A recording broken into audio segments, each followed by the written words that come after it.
రవి అస్తమించని సామ్రాజ్యం ఏది అంటే బ్రిటిష్ సామ్రాజ్యం అని చిన్నప్పుడు సాంఘిక పుస్తకంలో చదువుకున్నా. ఇప్పుడు బ్రిటిష్ వాళ్ళ సామ్రాజ్యాన్ని కూడా పక్కకు దాన్ని సీసీ కెమెరాలు అరుదైన ఘనతను సాధించినాయి. గుడి, బడి, బజార్, దుకాణం, చౌరస్తా, ఇండ్లు, గ్రౌండ్లలోనే కాదులా బాత్రూంలో కూడా నిఘా నేత్రాలు నిఘా వేసి ఉంచుతున్నాయి.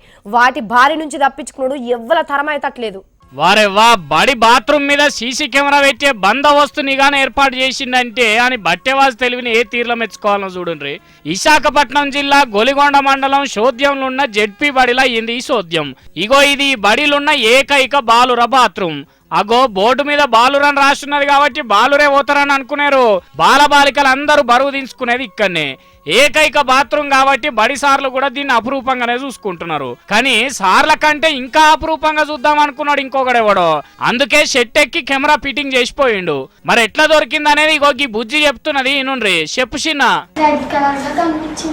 రెడ్ కలర్ అది చెట్టు కట్టడమా లేదంటే బాత్రూమ్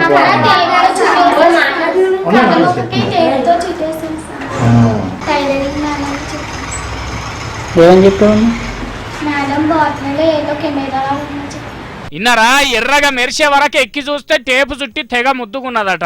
అదే రూట్ లో పోతున్న అయ్యన పాత్రుడు సార్కి ముచ్చట తెలవంగానే బండిని బడికెళ్ళి తిప్పి వచ్చి చూసిండు. మరి బద్మాష్ పని చేసిన బట్టేవాజు గారు దొరికితే ఏం చేస్తారు సారు?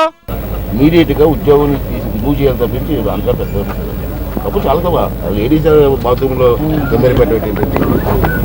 పెడతారు. డిస్మిస్ చేసుడు కాదు, అన్ని కోదండం ఎక్కించి కోటింగ్ ఇయ్యాలి సార్.